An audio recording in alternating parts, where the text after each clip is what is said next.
तो आपका स्वागत है आपके अपने YouTube चैनल ट्यूटर एसआरएस पर। जैसा कि आप लोग जानते हैं कि आप लोग को हिंदी में अध्याय 1 पढ़ा दिया गया है, जिनमें आपको कवि और गद्य के जितने भी लेखक हैं उन सभी लोगों के बारे में, जीवन परिचय के बारे में बताया गया है। और अध्याय 2 में आपको शब्द किसे कहते हैं, शब्द कितने प्रकार के होते हैं, उन सबों से अवगत कराया गया है। और अध्याय 2 में ही एक पाठ है मुहावरा और लोकोक्तियाँ, कि मुहावरा किसे कहते हैं और लोकोक्तियाँ किसे कहते हैं, तो उसके बारे में हम आज पढ़ेंगे। दोस्तों, आपको अगर ये वीडियो अच्छा लगे तो अपने दोस्तों के साथ शेयर करिए, लाइक करिए, कमेंट करिए और कमेंट करके बताइए कि आपको ये वीडियो कैसा लगा। तो चलिए हम आज पढ़ते हैं मुहावरे के बारे में कि मुहावरा किसे कहते हैं। तो कोई भी ऐसा वाक्यांश जो अपने साधारण अर्थ को छोड़कर किसी विशेष अर्थ को व्यक्त करे उसे मुहावरा कहते हैं। यानी कि वह ऐसा शब्द जो अपने आप को छोड़कर एक नया शब्द बताए उसे ही हम मुहावरा कहते हैं। मुहावरा शब्द जो है वह हम अरबी भाषा के मुहावर शब्द से लिया गया है, जिसका अर्थ होता है अभ्यास। यानी मुहावर का अर्थ होता है अभ्यास। हिंदी भाषा में मुहावरों का प्रयोग भाषा को सुंदर, प्रभावशाली, संक्षिप्त तथा सरल बनाने के लिए किया जाता है। यानी कि मुहावरे का जब प्रयोग होता है तो वहाँ पे जो शब्द को पढ़ने में एक लोग बच्चों में उत्सुकता होती है, जिज्ञासा होती है, और बच्चे उसको पढ़ के एक आनंदित महसूस करते हैं और उसमें क्या होता है कि एक रंग आ जाता है। तो इसलिए मुहावरा का प्रयोग किया जाता है कि उससे क्या हो, जो शब्द है वो सुंदर है, एक प्रभावशाली हो, एक संक्षिप्त रूप में बताए और सरल भी बनाए। तो इसमें कई लेखक अपना अपना राय दिए हैं, जिसमें डॉक्टर उदय नारायण तिवारी जी कहते हैं कि हिंदी उर्दू में लक्षणा अथवा व्यंजना द्वारा सिद्ध वाक्य को ही मुहावरा कहते हैं। और एक राइटर और हैं जो यह कहते हैं, जो कि एडवांस लर्नर्स डिक्शनरी से में ए.एस. हॉर्नबी ने लिखा है कि मुहावरा शब्दों का वह क्रम या समूह है जिसमें सब शब्दों का अर्थ एक साथ मिलाकर किया जाता है। उसके बाद एक लोग और बोले हैं जिनका नाम है चेम्बर्स 20th सेंचुरी डिक्शनरी के अनुसार। उसमें क्या कहा गया है, जो इसका नाम है चेम्बर्स 20th सेंचुरी डिक्शनरी के अनुसार, किसी भाषा की विशिष्ट अभिव्यंजना पद्धति को मुहावरा कहते हैं। और भी एक है, वो आपको बता देते हैं, क्योंकि इतना पॉइंट्स हम लिखे नहीं हैं, लेकिन आपको हम उससे अवगत करा देते हैं। और एक ऑक्सफोर्ड कंसाइज डिक्शनरी के अनुसार कहा गया है कि किसी भाषा की अभिव्यंजना के विशिष्ट रूप को मुहावरा कहते हैं। विशिष्ट शब्दों में विचित्र प्रयोगों एवं प्रयोग सिद्ध विशिष्ट वाक्यांशों या वाक्य पद्धति को भी मुहावरा कहते हैं। तो ये इन पे कई लोग अपना अपना राय दिए हैं, तो इसको आप लोग देख लीजिएगा। और आपके एग्जाम में इनकी विशेषताएं भी पूछता है कि मुहावरे की विशेषताएं क्या हैं। तो उसमें हम 3 पॉइंट आपके लिए लिखे हुए हैं कि इसकी तो कई सारी विशेषताएं हैं, लेकिन मुख्य 3 विशेषताएं आपके लिए हम लिखे हुए हैं। पहला है कि मुहावरे पूर्ण वाक्य नहीं होते हैं। यानी मुहावरा जो होता है वो हमारा कोई भी एक पूर्ण वाक्य नहीं होता है। मुहावरे को हम अर्थ में, फिर अर्थ के बाद हम उसको वाक्य में प्रयोग करते हैं। दूसरा पॉइंट है कि मुहावरे प्रसंग के अनुरूप अर्थ देते हैं। यानी कि जो मुहावरे होते हैं वह क्या कह रहा है, किस प्रसंग में कहा गया है, उसके अनुसार वो अपना अर्थ प्रकट करते हैं। तीसरा पॉइंट है कि मुहावरे की रचना में लगे शब्द नहीं बदले जाते हैं। यानी कि जो उसकी रचना में, जो उसकी बनावट में जो शब्द उसमें लगे रहते हैं, जो शब्द उसके साथ जुड़े होते हैं, वह कभी नहीं बदलते हैं। तो चलिए हम आगे पढ़ते हैं। कुछ मुहावरे के बारे में आपको हम बताते हैं, उससे अवगत कराते हैं क्योंकि इतनी सारी मुहावरे हैं जिसको हम एक साथ आपके पास नहीं रख सकते हैं। उसमें से एक दो पॉइंट आपको रख लेंगे, बाकी आप अपने बुक से देख सकते हैं उसको। मैं उसको आपको बता दूंगा कि ये मुहावरे हैं और कुछ 2-3 पॉइंट के बारे में हम आगे पढ़ते हैं। जिसमें मुहावरा आता है कि अपने पैरों पर खड़ा होना, यानी इससे आपको आप भी अवगत होंगे कि अपने पैरों पर खड़ा होना, इसको जब हम अर्थ में कन्वर्ट करते हैं तो वह होता है स्वावलंबी होना। अपने पैरों पर खड़ा होना, उसका अर्थ में जब परिवर्तन करेंगे तो उसका होगा स्वावलंबी होना। स्वावलंबी होना क्या, यानी अपना काम स्वयं करना। इसको वाक्य में प्रयोग हम कोई भी आप लोग बना के किसी का भी नाम रख के लिख सकते हैं। तो हमने लिखा है कि राम कहता है मैं घर तभी आऊँगा जब मैं अपने पैरों पर खड़ा हो जाऊँगा। दूसरा पॉइंट है, इससे भी आप लोग अवगत होंगे कि अपने मुँह मियाँ मिट्ठू बनना। अपने मुँह मियाँ मिट्ठू बनना, यानी कि जब इसको अर्थ में परिवर्तन करेंगे, यानी अपनी प्रशंसा स्वयं करना। अपने मुँह मियाँ मिट्ठू बनने से व्यक्ति की इज्जत घटती जाती है, यानी कि अपनी प्रशंसा अगर हम स्वयं किसी के सामने करें कि मैं इतना अच्छा हूँ, मैं ये करता हूँ, मैं वो करता हूँ, इससे क्या होती है कि मैं अपनी प्रशंसा अपने जब खुद मुंह से करता हूँ तो मेरी जो भी समाज में इज्जत है वो घटती जाती है। यानी कि मैं अपनी प्रशंसा स्वयं कर रहा हूँ, जैसे उसी का कहना है कि अपने मुँह मियाँ मिट्ठू बनना। अब हम आगे पढ़ते हैं, इसमें और मुहावरे हैं जो कि आप अपने बुक से देख सकते हैं। अब हम आगे बताएंगे आपको लोकोक्ति के बारे में। लोकोक्ति को हम लोग कहावत भी कहते हैं। लोकोक्ति को हम लोग कहावत भी कहते हैं और हम लोग अब इसके कहावत के बारे में पढ़ेंगे, कहावत किसे कहते हैं। तो कहावत को आप एक लाइन में समझ जाइए, यानी कहावत का अर्थ ही होता है कही हुई बात, यानी जो बात कही गई है वह कहीं से ना कहीं से कोई कहावत ही है। तो एक शब्द में इसका अर्थ ही होता है कही हुई बात को ही हम कहावत कहते हैं। तो आगे हम लिखते हैं इसमें, जो कि आपको कभी कभी एग्जाम में पूछ देता है कि मुहावरे लोकोक्तियाँ किसे कहते हैं या लोकोक्तियाँ क्या होती हैं। तो इसमें है किसी घटना या कहानी से संबंधित अनुभव के सार को व्यक्त करने वाली प्रसिद्ध उक्ति या कथन को लोकोक्ति या कहावत कहते हैं। ये हो गया आपका, जैसे मैं आपको 3 में ना 13 में, जैसे लोग कहते हैं ना कि ये जो व्यक्ति है न 3 में ही है न 13 में ही है, यानी कि इसका कोई महत्व नहीं है, महत्वहीन है। इसका अर्थ होगा महत्वहीन। अगला है, जैसे कहावत होता है चिकना घड़ा। चिकना घड़ा मीन्स क्या होता है, यानी जो घड़ा होता है एकदम चिकना होता है, इसका मतलब ये होता है कि निर्लज्ज व्यक्ति। यह जो व्यक्ति है यह कैसा व्यक्ति है, तो एक निर्लज्ज व्यक्ति है।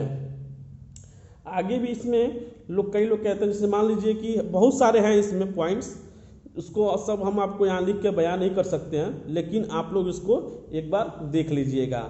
जैसे कुछ इंपॉर्टेंट भी आपको बता देते हैं, जैसे अधजल गगरी छलकत जाए।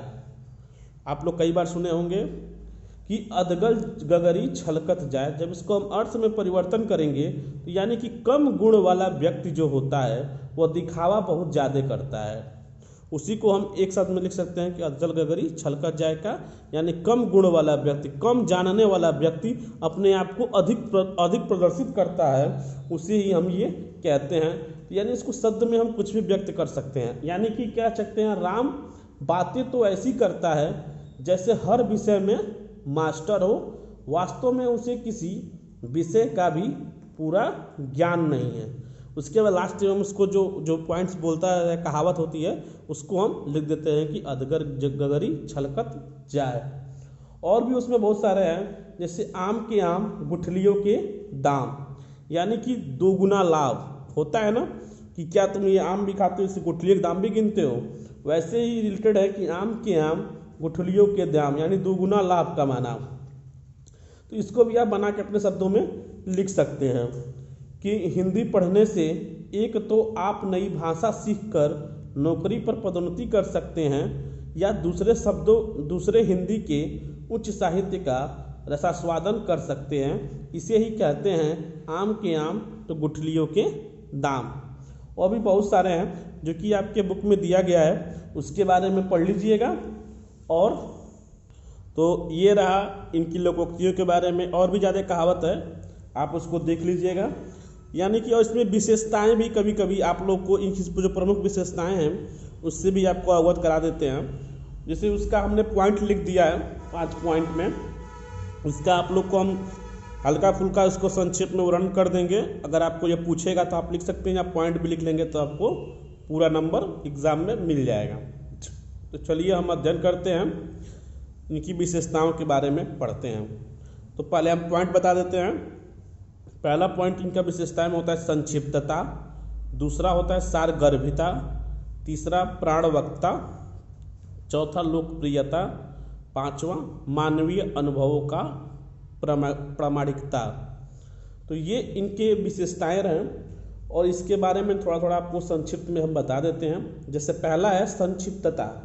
तो संक्षिप्तता मतलब वो होता है कि यानी विस्तृत भाव को कम से कम शब्दों में अभिव्यक्त करने के कारण संक्षिप्तता लोकोक्ति की अनन्य विशेषता कहलाती है।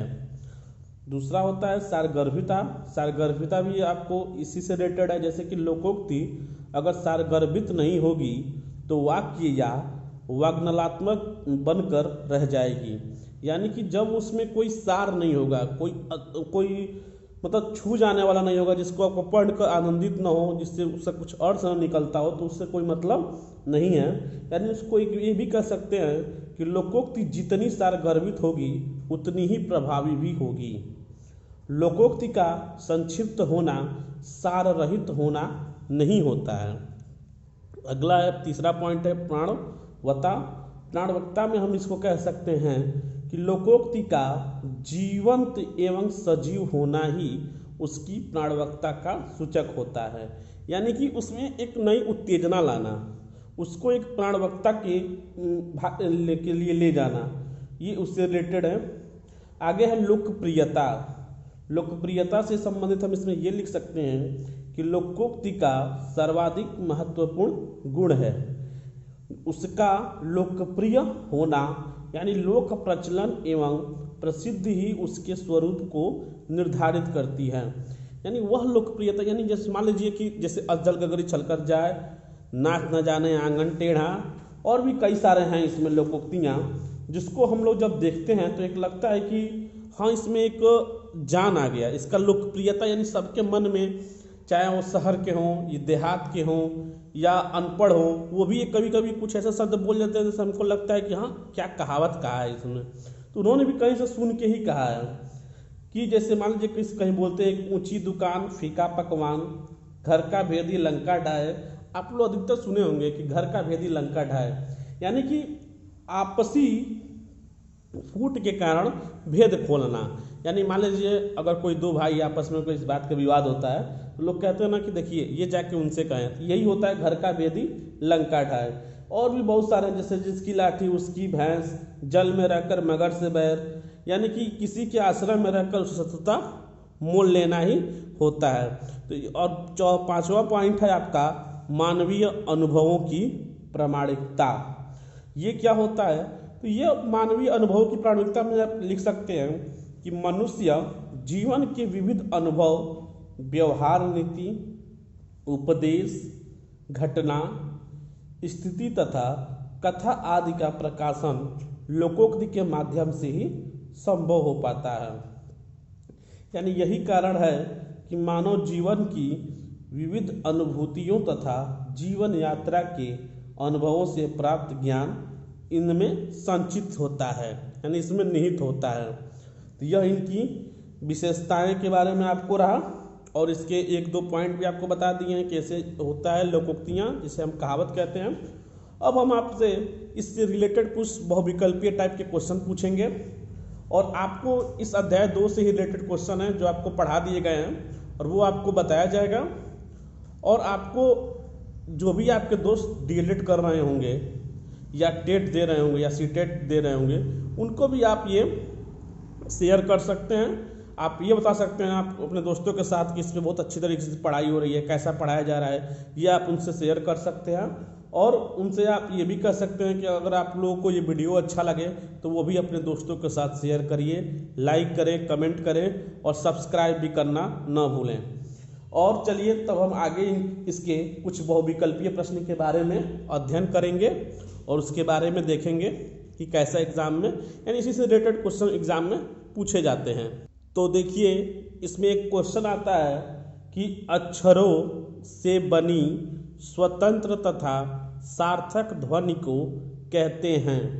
ये आपको हम पढ़ा दिए हैं, अगर आप हमारे वीडियो देखे होंगे तो उसमें ये सब आपको बताया गया है और आप लोग तुरंत देखते के साथ ही इसका आंसर बता सकते हैं कि आपको किसे कहा जाता है और कौन सा ध्वनि होते हैं। ये सब आपको बता दिए गए हैं। अगर आप नहीं भी देखे होंगे तो इसके माध्यम से आपको इसमें बता दिए जाएंगे और आप लोग वो वीडियो ज़रूर देखिएगा। और आपको चलिए इसमें फिर बताते हैं।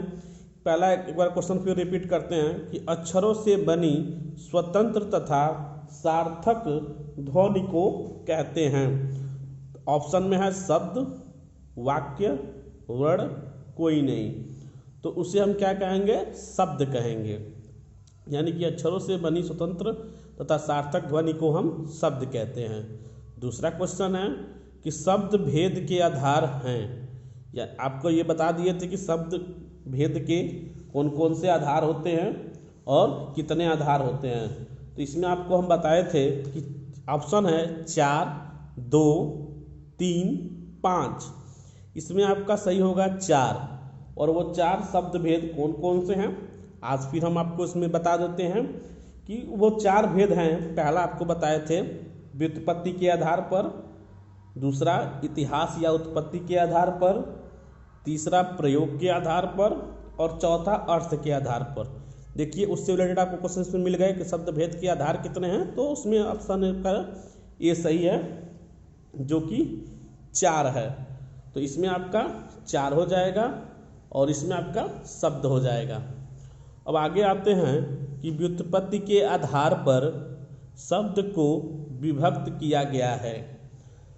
यौगिक, ऋण, योग ऋण, सभी। तो आपको ये भी पढ़ा दिया गया है। अगर आप उस वीडियो को देखे होंगे तो आप तुरंत देखते के साथ बता देंगे कि आपको सभी इसमें सही है, क्योंकि व्युत्पत्ति के आधार पर शब्द के जो विभक्त किए गए हैं वो 3 में किए गए हैं, जो कि यौगिक, ऋण और योग ऋण होता है। ये क्या होते हैं इसके बारे में संक्षेप में आपको वीडियो में बताया गया है जब पढ़ाया जा रहा था तब। अब आपको चौथा क्वेश्चन आता है कि प्रयोग के आधार पर शब्द के भेद हैं। विकारी शब्द, अविकारी शब्द, उपर्युक्त दोनों, कोई नहीं। तो इसमें आपका क्या होगा? उपर्युक्त दोनों, यानी कि विकारी शब्द और अविकारी शब्द दोनों क्या है हमारे प्रयोग के आधार पर यह शब्द के भेद होते हैं। अब हम अगला पढ़ते हैं कि 5वां, जैसे इतिहास या उत्पत्ति के आधार पर शब्द के भेद हैं। तो आपका इसमें होगा ऑप्शन है 7, 5, 3, 10। इसमें आपका 7 जो होगा वो सही होगा। तो चलिए फिर हम अगला हम 6वां देखते हैं, जिसमें पूछा गया कि कोई भी ऐसा वाक्यांश जो अपने साधारण अर्थ को छोड़कर किसी विशेष अर्थ को व्यक्त करे उसे कहते हैं। तो ऑप्शन है आपका लोकोक्ति, मुहावरा, उपर्युक्त दोनों, कोई नहीं। तो उसे हम क्या कहेंगे? तो उसे हम मुहावरा कहेंगे कि मुहावरा कहेंगे। चलिए इसमें मुहावरा आपका सही है। और अगला शब्द है कि सिफारिश शब्द है।